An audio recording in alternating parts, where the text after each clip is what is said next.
History Matters 로마 역사 12번째 시간, 제목은 콘스탄티누스 황제입니다.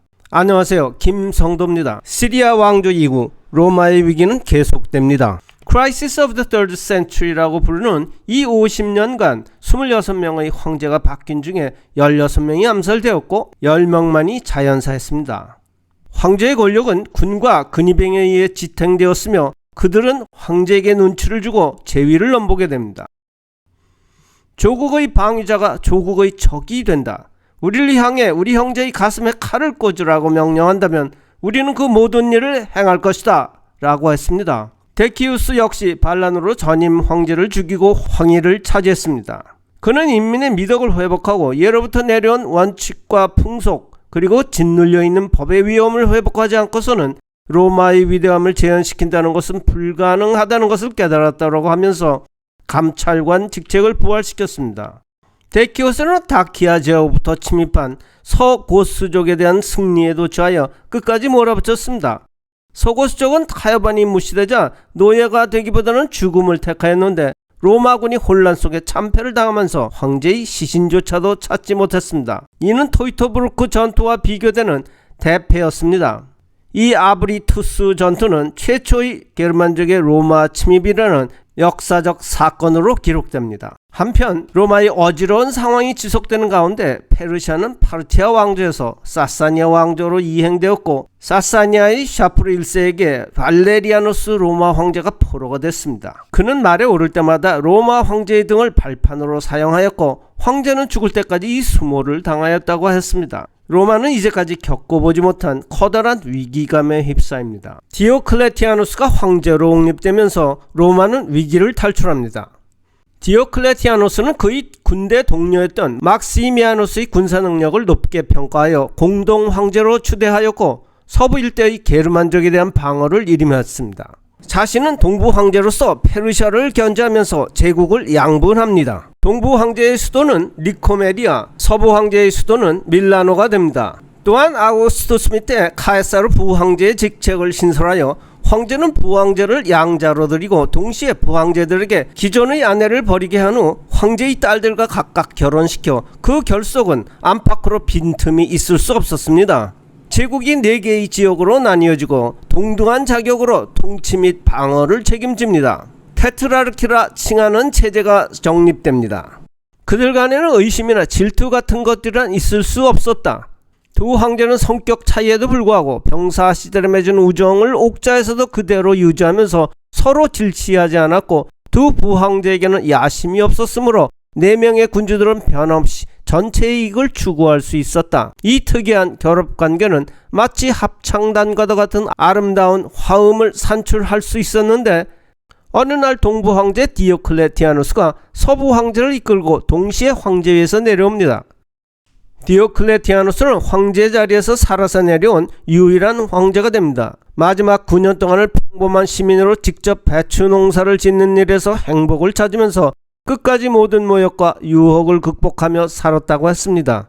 그가 은퇴한 것은 현재 크로에시아의 스플리트이며 황궁의 유적이 아직 남아 있습니다. 당시의 방어체제는 다뉴브강과 라인강의 무게가 주어졌고 최고의 군 지휘관만이 부황제의 자리를 차지할 수 있었습니다. 이들은 시르미움 및 트리의 최전선에 배치되었고 황제의 수도 또한 북쪽과 동쪽 전선을 각각 지원하는 이중 방어체제였습니다. 로마 시민들은 수도는 밀라노에게 빼앗긴 데다가 로마 시민들에 대한 특별 면세 조치가 폐지되자 농민 출신의 황제가 아시아의 땅 니코메디아에 거주하면서 로마 제국의 본거지 로마를 우습게 본다라는 불손함을 참을 수가 없었습니다.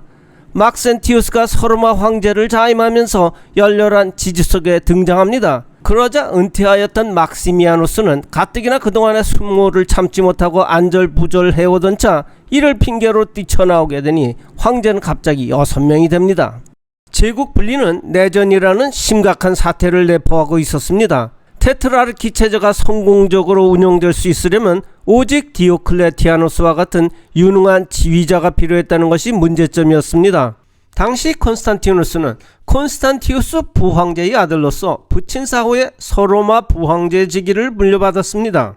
콘스탄티누스는 막센티우스의 공격을 예상하며 선제 공격에 나섰는데 콘스탄티누스는 알프스의 몽스니를 넘어 수사를 지나 튜린을 빼앗고 밀라노 황궁에 도착하여 여동생 콘스탄티아를 리키니우스 당시 서로마 황제와 약혼시켜 일단 동맹을 구축한 뒤 로마로 진군합니다.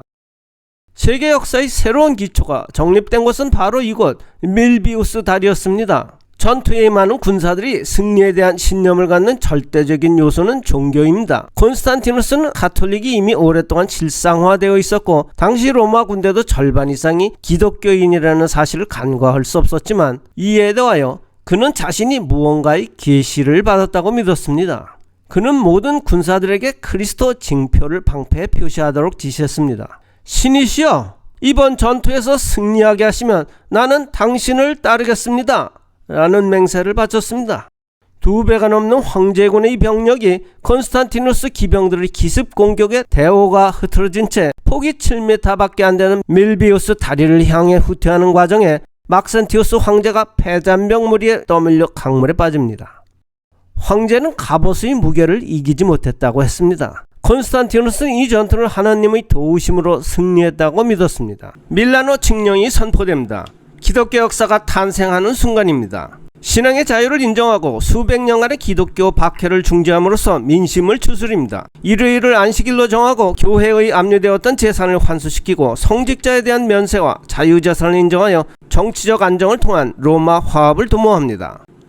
니케아에 2000명에 달하는 성직자를 소집합니다. 유일신 사상에 의거하는 유일황제라는 논리의 일체성과 또한 하나님에 의한 황제를 인간이 바꿀 수 없다는 정치적 원칙을 보장받습니다. 카톨은 그리스어로 보편적이라는 뜻입니다. 아타나시우스파가 정통 즉 보편적 교리로 승인받으면서 카톨릭은 고유명사의 지위를 갖게 됩니다. 민간 소유였던 라테라노 궁전을 개축한 것이 성요한 성당으로 카톨릭의 제1교회의 위상을 얻고 베드로 바울 성당이 이어서 건립됩니다. 최초로 대중미사가 허용되어 종교 세속화의 길이 열리면서 카톨릭이 민족과 지역을 초월한 보편적 종교로서 세계 역사 창조 전면에 등장합니다.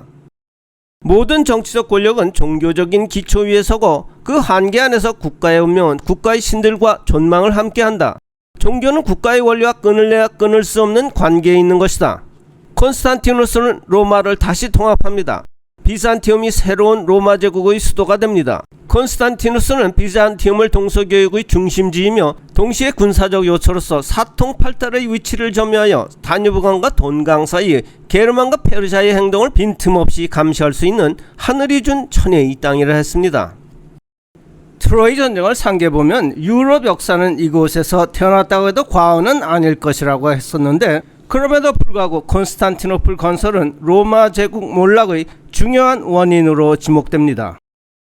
그는 더 이상 로만 비르투스나 명예의 대상이 아니 됩니다. 로마는 내전을 치르면서 국경 경비대 병력을 빼돌리면서 국경 방어를 소리했습니다. 또한 내전은 같은 동포들끼리 불구대천의 원수로 삼게 되는 심각한 분열을 조장하였고 반란의 음모를 두려한 황제는 궁정군에게는 화려한 위상을 보상했지만 변경군은 정작 항상 고난과 전쟁의 위험 속에 있으면서도 소홀한 대우를 받음으로써 사기는 떨어졌고 굴욕마저 느껴졌으므로 군 내부의 갈등은 커져만 갔습니다. 자유공화국에서 군인이 되는 것은 시민들은 자존심과 의무감으로 귀족들은 명예심의 고취로 자극받았으나 군복무에 대한 공포심이 만연하여 손가락을 자르는 등의 자해 행위가 늘면서 봉급인상, 하사품 등으로 군대 생활의 고난과 위험을 보상해 주어야 했고 군사훈련은 게을러졌고 음식과 복장에나 까다로워지고 백성들에게는 공포의 대상이 되었지만 정작 적군 앞에서는 몸을 떨었습니다. 또한 로마 공화국의 주춧돌이었던 원로원 의원들은 선출직에서 황제의 임명직으로 바뀌자 이 굴욕적인 상황을 개탄하는 척하였지만 군주에 대한 찬양만 하기만 하면 선거 없이도 장기간 자리를 지킬 수 있다는 점에 내심 감사했습니다. 전제주의 성장을 보여주는 뚜렷한 징조가 이미 디오클라티아누스 시대부터 나타났습니다. 로마 황제들은 알렉산더가 씨앗을 뿌린 헬레니즘 문화에 대한 향수에 쉽게 젖어들었고 진주를 박은 흰색의 폭넓은 머리띠인 디아뎀을 사용하고 새로운 호칭과 각종의 형식과 의식이 제정되어 아련을 허락받은 신하는 지위여하를 막론하고 바닥에 엎드려야 했고 황제는 신성한 인물로 숭배되면서 접근하는 것조차 어려워져 갔습니다. 국가는 통치 목표를 상실한 채 절대 지배와 절대 복종의 관계만을 강요하는 가운데 시민들은 지도자 정신을 포기한 채 자신이 안락함만을 추구하면서 로마인들의 자유정신으로부터 유래한 미덕과 검소질박한 풍속들이 자리를 잃은 채 점차 아시아 궁정의 호화로운 거칠애로 타락해가고 있었습니다. 디오클레티아누스와 콘스탄티누스는 제국 몰락을 촉진시킨 황제라는 역사적 비난을 피해가지 못합니다. 콘스탄티누스는 3명의 아들에게 제국을 분할 상속했습니다. 콘스탄티누스 2세와 셋째 콘스탄스는 아타나시우스파를, 둘째 콘스탄티우스 2세는 아리우스파를 지지하면서 기독교인들의 상호 적대감이 야수들의 광포성을 능가했다고 했습니다.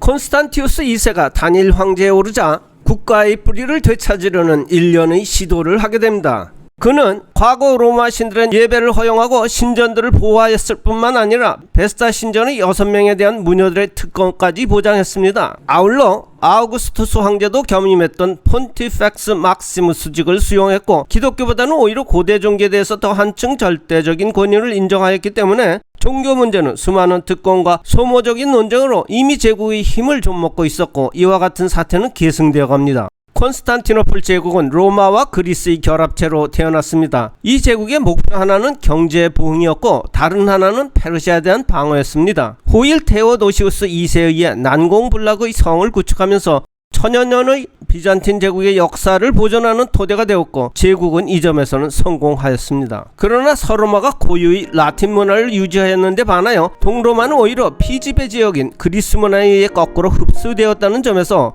로마 제국은 그 본질적인 종교 및 문화적 지평에서 동서간의 커다란 이질감을 나타냈고 경제적 수준에서는 서로마는 대조적으로 더욱 빈곤해갔습니다. 가장 중요한 당면의 문제는 서로마의 군사 체제였습니다.